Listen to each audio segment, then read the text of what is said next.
Boa tarde, meu nome é Joyce, eu faço parte do time de desenvolvimento de negócios da Veolia, aqui no Brasil.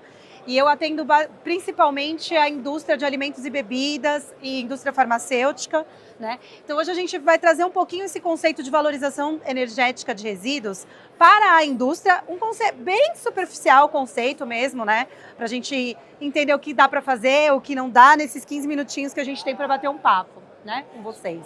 Então aqui a gente chama de waste to energy, né?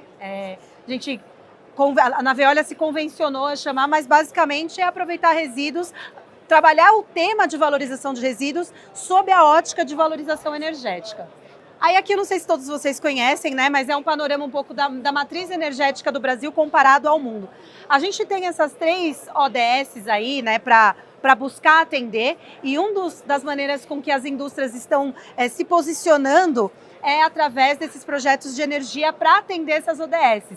De energia acessível mais limpa, cidades sustentáveis e combate a alterações climáticas. Inclusive, na quinta-feira, a gente vai falar de eficiência operacional como foco na redução de emissões de CO2, né? Através dessa parte operacional, que é o que a gente trabalha, que é dentro da indústria, né? Então, vocês veem que o Brasil, claro, a gente ainda tem... A nossa matriz ela é muito pautada em energia renovável, mas a gente ainda tem um caminho importante para percorrer, para limpar essa matriz, para que a gente possa atender essas ODS e apoiar o mundo, né, nessa transição energética.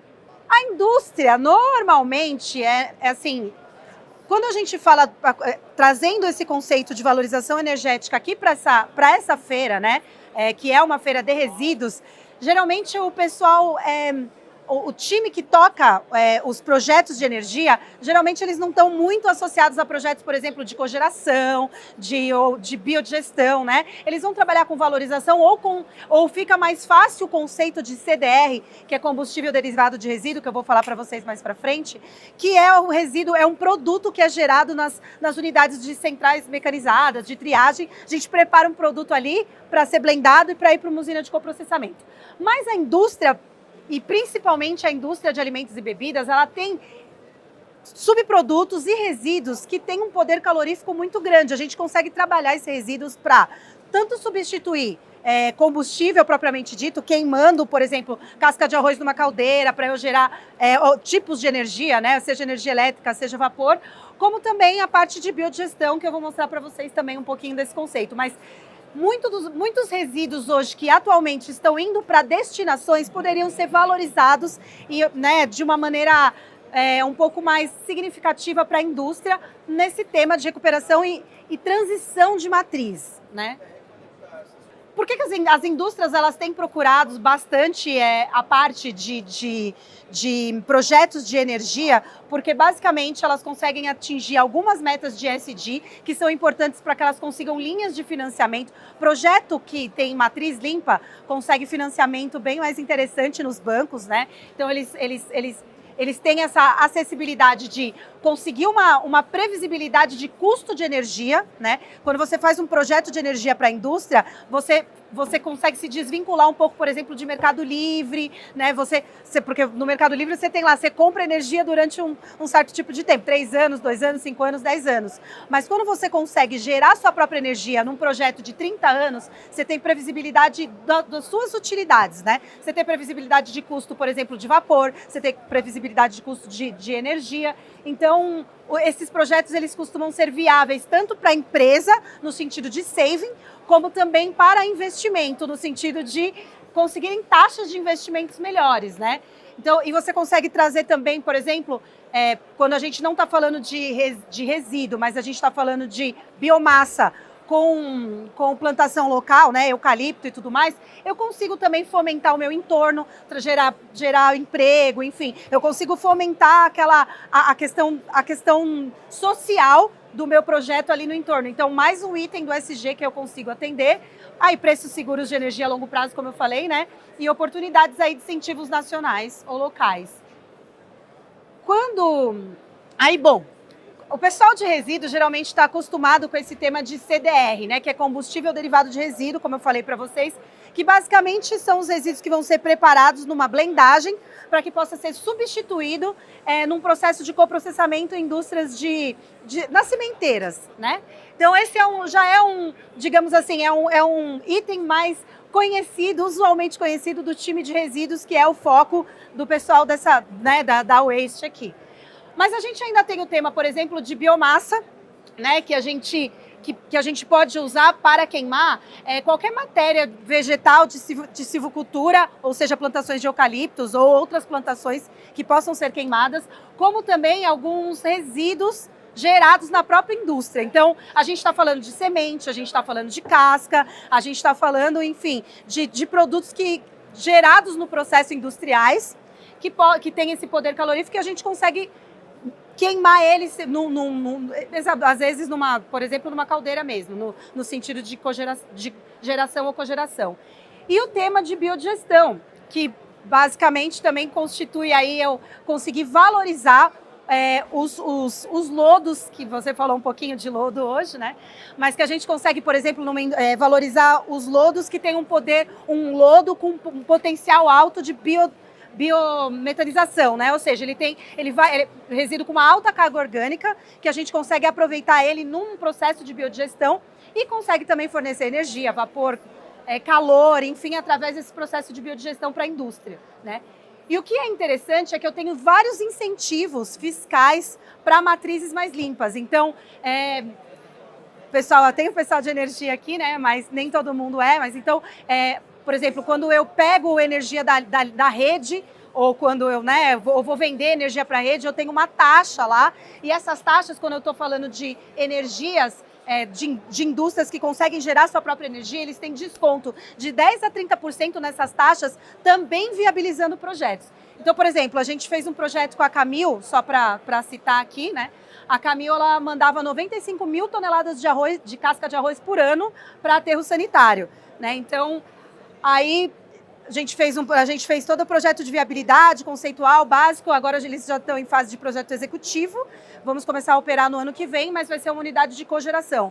A gente vai gerar vapor e energia para eles no processo, na safra, e na entre-safra a gente vende energia para a rede. O que isso é interessante, né? Essa previsibilidade de custo, né, para eles, e impacta no valor do produto dele final lá, porque eu não fico, né, eu consigo ter um saving de energia aqui que eu consigo colocar no meu produto final, no arroz, propriamente dito. Então, ele usou esse projeto de energia também como um adicional de diferencial aqui para o seu produto, conseguiu todas essas taxas aqui de desconto, conseguiu linhas de financiamento interessantes, e é um projeto aí que deixou de emitir, no processo de arroz, mais de 5 milhões de toneladas de CO2 que era enviado para aterro.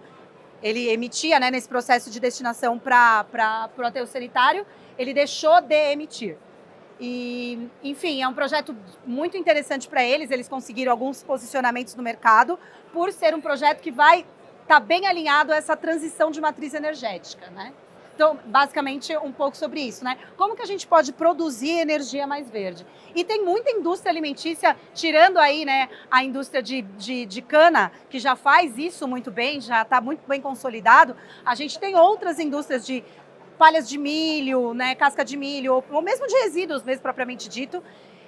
Indústria que gera muito pallets, por exemplo, que pode ser adicional, né? A gente pode picotar, colocar num blend lá de mistura para fazer uma queima também em caldeira. Então, esse olhar, né, de como que a gente pode melhorar a gestão energética das indústrias, trabalhando o tema de resíduos, é uma coisa que a Veolia vem fomentando muito, principalmente na indústria de alimentos e bebidas, como eu falei. E aqui é um pouquinho do CDR, mas eu acho que vocês já, para quem não conhece, né, o CDR, que também é um resíduo gerado principalmente na entrada de alguns aterros ou de outras indústrias que recebem resíduos com potencial calorífico especificamente para blendagem, para mandar para o coprocessamento, é uma trituração de resíduo, quando eu vou fazer uma homogeneização desse material, para que ele possa entrar numa condição técnica a ser substituído nos fornos de cimento, né? Uma substituição de combustível aqui também. Então, falando um pouquinho do CDR para quem que é um dos mais que a gente normalmente conhece, né? De substitutos aí Valorização de resíduo para substituição de combustível. Aí a parte da biomassa, né? É importante que a gente tem 3 categorias de biomassa quando a gente fala aí de biomassa, né? A gente tem a biomassa lenhosa, que é gerado na sua grande maioria aí na indústria agro, que são exatamente isso que eu falei, né? Palha, bagaço, enfim, a indústria aí de milho, por exemplo. Eu tenho subprodutos que podem ser gerados aqui, por exemplo, borra de café usada, grãos, da parte cervejaria geram muitos materiais. Cervejarias geram muitos resíduos que têm esse potencial calorífico ou de geração de gases, né? E as culturas energéticas, né, que são cultivadas especificamente para corte, para produção de energia por combustão. E aí a gente está falando das silviculturas de eucalipto, por exemplo. A ideia, quando você trabalha com plantação de eucalipto, né, ou qualquer outra cultura que possa ser cortada e queimada, é trazer também esse viés de sustentabilidade, né? Quando a gente vai fazer um projeto grande, onde a gente vai precisar de biomassa de corte, a ideia é que a gente também entre com projetos sociais para fazer desse local de plantação, essa silvicultura, um local também benéfico para o entorno. Então, como que a gente pode fazer, transformar um brainstorm aqui, mas como que essas áreas elas também podem servir de corredores ecológicos? Como que eu posso auxiliar a fauna e a flora local através da minha silvicultura? Então, sempre que a gente vai desenvolver um projeto onde eu vou precisar de um espaço, né, e de um volume por anos aí de material para corte, é ideal que a gente também faça projetos sustentáveis visando melhorar aquela área local, não só plantar para poder cortar, né, mas que a gente possa ter projetos realmente que tragam um impacto positivo. Os biodigestores, né, que também são bem... A gente costuma trabalhar bastante esse conceito em indústrias, principalmente cervejeiras, né, onde a gente tem aí um efluente com alto potencial de metano, né, e aí, bem resumidamente, né, esse efluente ele vai ser tratado, ele vai passar por um processo e eu vou utilizar o biogás para queima no processo e aí, dependendo de qual vai ser a finalidade ali para a indústria, se vai ser geração de energia, se vai passar depois por um motor, o que a gente vai fazer com esse biogás depende do uso, de qual utilidade a indústria vai utilizar essa energia. Mas a gente consegue recuperar o biogás aí de efluentes, tá? Então, esse também é um processo bastante interessante que a gente consegue viabilizar em indústrias de café, indústrias de leite, né? Indústrias de, como eu falei, né? Também de cervejeiras. Bem resumidamente, nos meus 15 minutos passei, foi em cima, é um pouco do que a gente tem aí de fomento desse tema de valorização. É claro, a gente tem pirólise, a gente tem várias outras coisas, mas que são tecnologias que hoje ainda não estão consolidadas, ainda precisam de bastante viés técnicos e a gente trabalha especificamente com tecnologias que a gente já sabe que tem performa, que consegue realmente operar e eu consigo performar aquilo para entregar o resultado que a indústria precisa. Então, a gente deixou de fora essas tecnologias que a gente já sabe que estão sendo discutidas e tudo mais, mas que ainda não tem essa validação técnica. E a gente trouxe para cá somente um pouco dessa ideia bem superficial nesses 15 minutos do que a gente consegue fazer com esse tema de resíduos para trabalhar o tema aí de valorização energética. Tá aí meu e-mail, se alguém quiser depois, né, mandar aí tiver dúvidas, enfim, a gente pode conversar melhor sobre isso, tá ok? É isso, obrigada.